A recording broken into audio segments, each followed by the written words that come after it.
experimenting with, that I am using in in my healing. So today we'll be exploring neuroplasticity. So what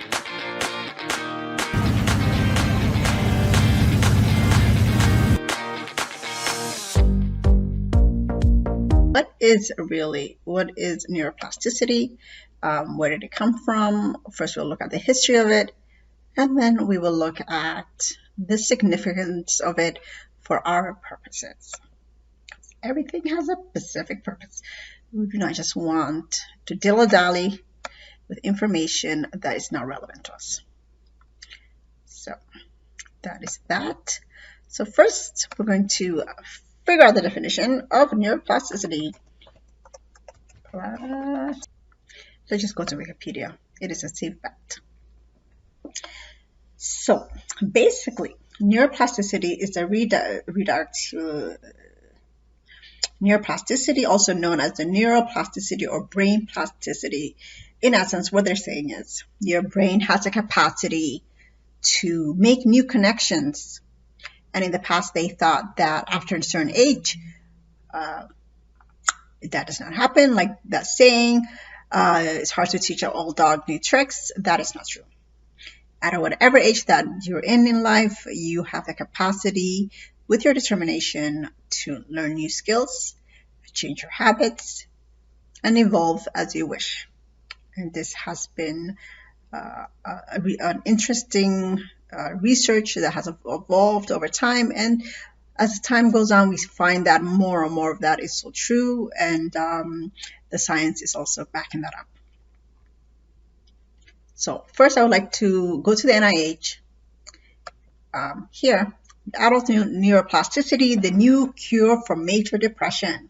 Why is this significant? Because a lot of times we think that because of our circumstances or the reasons we are where we are right now with our mental health states, that we cannot change, or with or there's, especially if you've gone through a lot, if you've done a lot of therapy, a lot of self-work, and things are still not panning out the way you wish they would, there's a tendency to just sort of think, this is how I'm going to be forever. I'm just going to be here. And what research is showing that is not true. Your brain is very powerful. There is so much potential if we just need to tap into it. So the neuroplasticity involves the synaptic reorganization in response to environmental stressors, or reward and its thought to underlie the ability to adjust, learn, and remember. However, in mental illness, it is thought that maladaptive plasticity occurs. So sort of what they're saying right here is that the previous thinking was that with mental health, that you sort of get wrapped up into this negative cyclical cycle that itself reinforces itself and perpetuates your circumstance. Like if you're in a depressed state, that thinking and the cause of the depression and the way your brain is wired to have resulted in the depression is persistent and cannot be changed. That's what they're saying here. It's a maladaptive. Where is it here? Let me just find it here. I just read it. Yeah, so however, mental illness is a thought that maladaptive plasticity occurs. So basically, unhelpful connections occur in the brain that perpetuate the depression. That's what they're saying, resulting in persistence of the depressive symptoms such as rumination, hedonia, and others. The hedonia here is it's called I will do another video about this. It's called the hedonic adaptation, which basically says that no matter how many good things or bad things happen to you in life, based on your perceived perspective of things are positively or negatively, your perception, that's where you're eventually going to end up. No matter if something amazing happens to you over time, you'll just come, if you're a person with depressed tendencies, regardless of how many good things happen to you, you'll always be in that depressed state. And on the flip side, if you're a very positive, optimistic person, and you have a tendency to see everything good in everything, no matter how many bad things happen to you, you'll be more at that positive thinking that, yeah, you'll find the good in everything. So that's what they're saying here and others. Harnessing a corrective neuroplasticity, it may be possible to reprogram your maladaptive behaviors and produce long-lasting remission. So basically what they're saying here is that with it is possible to retrain your brain and change your adaptation tendency. So adaptation to be a more positive rather than a maladaptive one. The editorial presence is evident that both from pharmacological and brain stimulation of antidepressants approaches may act to induce a corrective neuroplasticity to mediate the remission. So basically, they're saying that from a lot of pharmacological and brain stimulation can help the process of increasing this new plasticity synapses development, right? So that's what we're taking from this is the in essence of the abstract for the research in the article. And then these are the definitions. Neuroplasticity is a broad term. So how we define it is a system level. That's how they're defining it. It can encompass several discrete structural modifications that rewire the brain, ranging from the early synaptic plasticity, either strengthening long-term potentiation or weakening of long-term depression, the synaptic transmission, synapse formations to retraction and spinogenesis of synaptogenesis, also from later synaptic plasticity. So basically, in essence, if you just want to sum it all up, what they're saying is that you could rewire your brain at different stages, either early synaptic, your early ones, the ones that are already strong, you could restructure them, or you could strengthen and enforce the ones that are have a long-term potential, and weaken the ones that are maladaptive that have led you to this depression state, right? Because this is a mental health one, is focusing on depression, significance, and the positive impact that neuroplasticity could really have on the individual. So this usually includes the formation of new synapses, underlining the form of synaptic plasticity. In the presence of discussion, neuroplasticity is a classical definition of a cellular level. So what they're saying that on the neuron level of your brain, on a cell level, there changes can happen to alter who you are in your brain, in your mind, to change your circumstantial state. Basically, if you're depressed, if you have anxiety, and I think there's a lot of mental health usually comes from within. There's external forces, there's circumstantial evidence that reinforce the depression, but it is mostly on an inner level that this is happening, right? Triggers perpetuate the process, but in essence, if you're depressed, there could be medical reasons, there could be mental thinking habits that perpetuate the depression. And this could also apply for anxiety and a lot of other types of mental health issues, tendencies. Like, today we're just focusing on the neuroplasticity on depression. So once we read this, that's basically, this is the whole research. I will not bore you with it. As you can see, there's a lot of data and a lot of scientific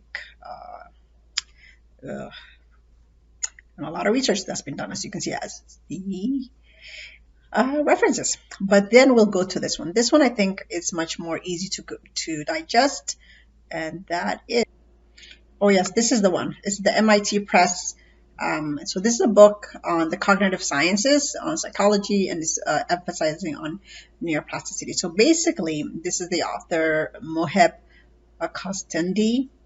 And in essence, what they're saying is that over the past 50 years, neuroscientists thought that the mature brain, which is an older brain, such after a certain age, is fixed like a fly on an amber, and unable to change, which is can't teach an old dog new tricks. That's saying, that you're just sort of stuck the way you are. Today we know that our brain and nervous system change throughout our lifetime. This concept of neuroplasticity has captured the imagination of the public eager for self-improvement and has inspired countless internet entrepreneurs to peddle dubious brain training games and apps.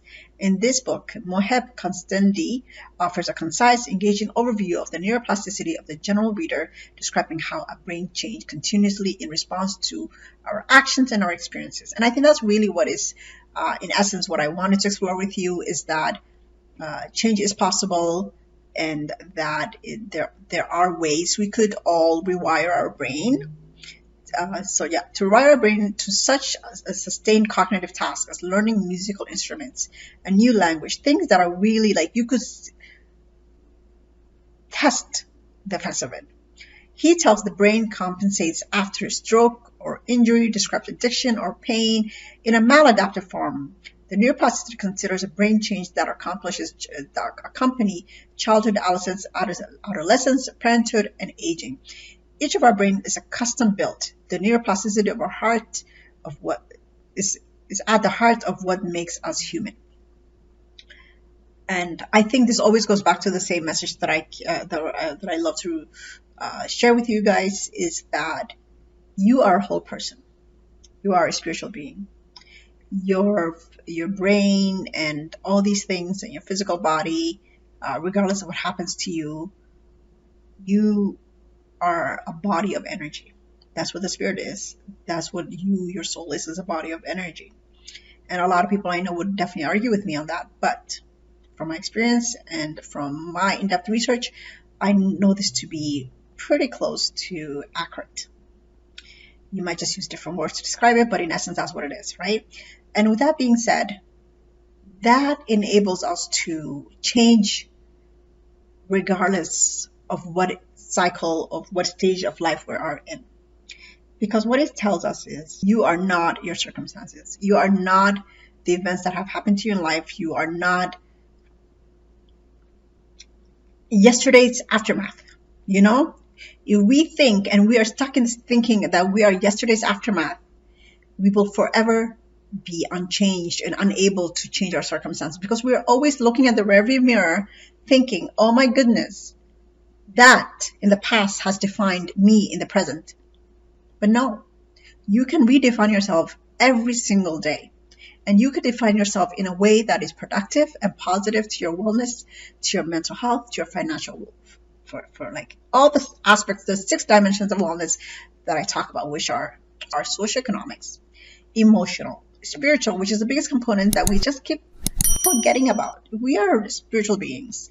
And as much as the West would love to deny it and be in a very atheistic, nihilistic society that makes you think that spirituality and religion have no place, religion is separate from spirituality. I just want to let you guys know. Religion and spirituality are not one and the same. They are separate. They work in parallels, but they're not the same thing. A social, physical, and your historic context.